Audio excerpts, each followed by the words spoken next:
Hello everyone, welcome back to my channel. So this time I'm going to discuss on trigonometric ratios. So basic beginning of trigonometric ratios. But before I'm going to start, let me have this a big shout out to my grade 8 students from South Poblacion NHS Math and Science School in San Fernando, Cebu. We have grade 8 Nebres and grade 8 Nazarea. Grade 8 Nebres, my advisory class, and grade 8 Nazarea, though not my advisory, pura-pura ra po na silang mga shikiting nako. Okay? So, how are we going to identify the excuse me, the background? Okay, so how are we going to identify the trigonometric ratios of a particular right triangle? So, let's have this one. So since this is the foundation, so let's try to have the definition first. What is trigonometry? So trigonometry is a branch of mathematics that focuses on relationships between the sides and angles of the triangle. So usually when we are talking about trigonometry, it's more on the application or it's more on computation of measures of sides and angles and its relationship, usually right triangles. Though there are some relationship dealing with non-right triangles, but majority are on right triangles. Now, since we are still on the beginning of trigonometry, so I am still going to deal with right triangles. So we have here, what are trigonometric ratios? So when we say trigonometric ratios, it refers to the ratio between any two sides of a right triangle with respect to the reference angle. So when we say reference angle, that refers to whatever is our angle of reference.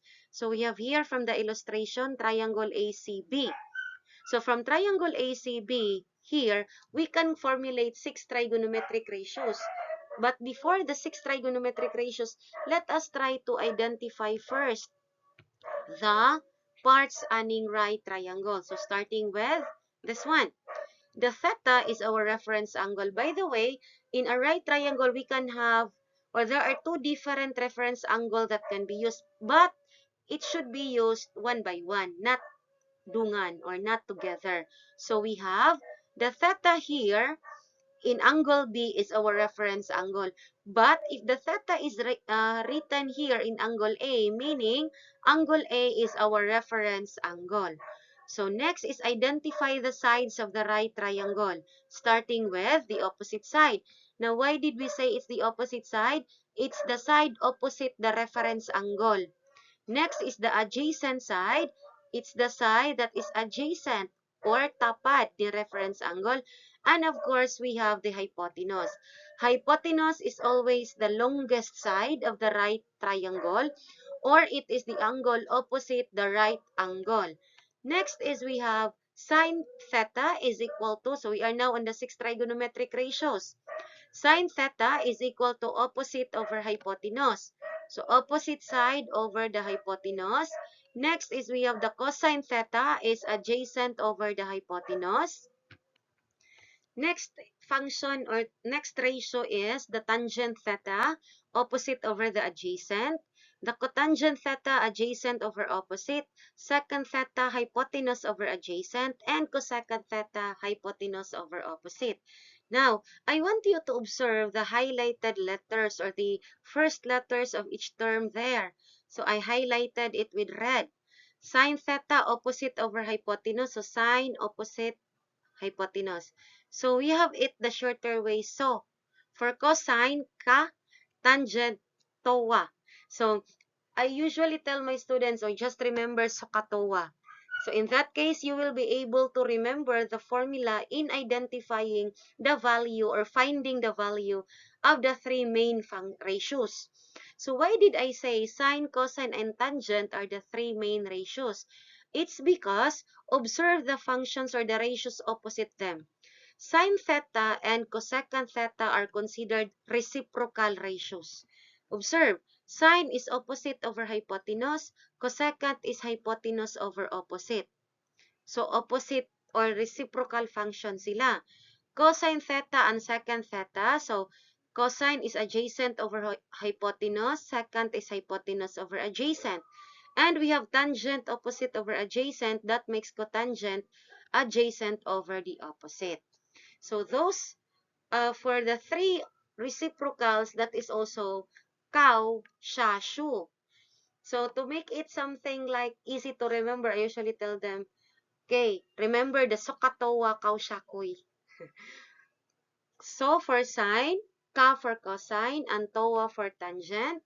For cotangent is cow, second is siya. This is shu, but I try to let them remember the koi. Also, so katoa, cow, siya, koi. For you to be able to remember the 6 different trigonometric ratios. So to make you understand better, let's have an example on this one. So starting with example number 1, find the value of the 6 trigonometric ratios using the illustration below. We have here a right triangle ACB with sides 3, 4, and 5, or those are the dimensions. Now, since our reference angle is here, we will try to identify the opposite side, the adjacent, and the hypotenuse. And in that way, we can be able to solve for the 6 trigonometric ratios, starting with sine is opposite over the hypotenuse, so that makes it 3/5. Opposite is 3, hypotenuse is 5. Next is cosine theta is adjacent over the hypotenuse, that makes it 4/5. Next is tangent theta, opposite over the adjacent. So opposite, adjacent, that makes it 3/4. If we're going to make use of the concept of reciprocals, reciprocal of tangent is cotangent, meaning if tangent theta is 3/4, that makes cotangent theta 4/3. If cosine theta is 4/5, that makes secant theta 5/4. If sine theta is 3/5, that makes cosecant theta 5/3. But if you're going to make use of their formula, adjacent over opposite, adjacent of opposite, 4/3 gihapon. Hypotenuse over adjacent, so hypotenuse over adjacent, that's 5/4. Hypotenuse over opposite, so hypotenuse over opposite, that is 5/3. See, as easy as that in solving or finding the 6 trigonometric ratios. Okay, let's have another example. So for example, you are asked to find the value of the 6 trigonometric ratios. I'm using the same triangle, but this time I have different value or side. So since I am having the same reference angle, which is angle B, so opposite, adjacent, and hypotenuse. So starting with sine theta, opposite over the hypotenuse, that's 12/13. Cosine theta, adjacent over the hypotenuse, that's 5/13. Tangent theta, opposite over adjacent, that's 12/5. And its corresponding reciprocals. O, diba? O, easy, easy. As easy, o. Easy as pancake. Char. So, sayon ra gyud siya actually, ang trigonometric ratios, if you will just be able to remember the formulas. Now, I have prepared here another example nga medyo with a twist. We have, if sine theta is equal to 24/25, find the value of the remaining 5 trigonometric ratios.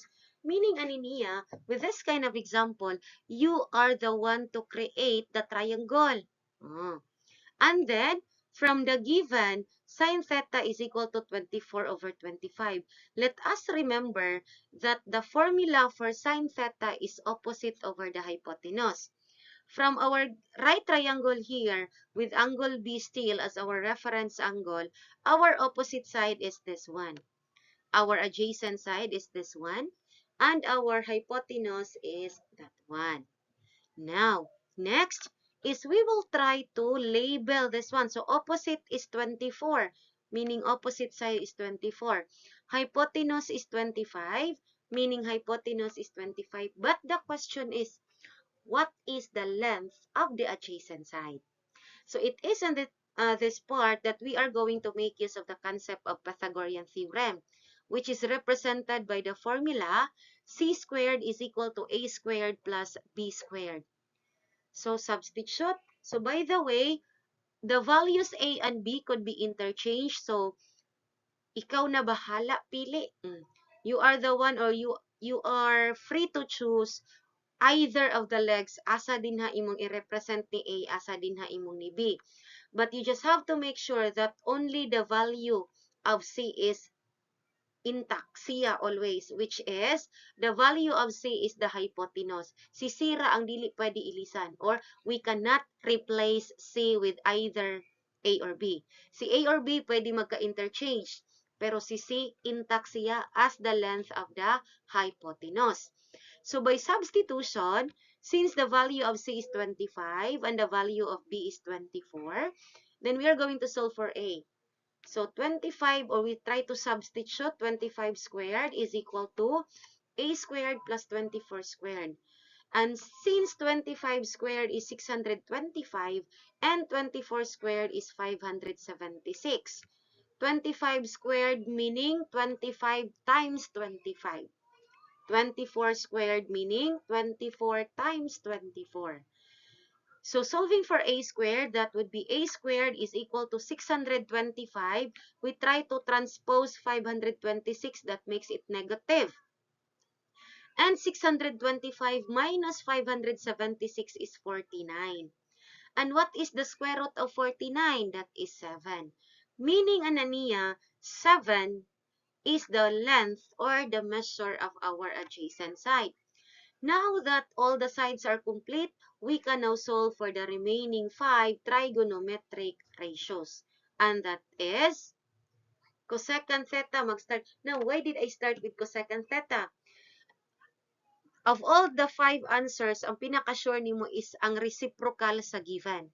Now, since the given is sin theta and cosecant theta is the reciprocal, so siyang pinaka-sure, which is 25 over 24.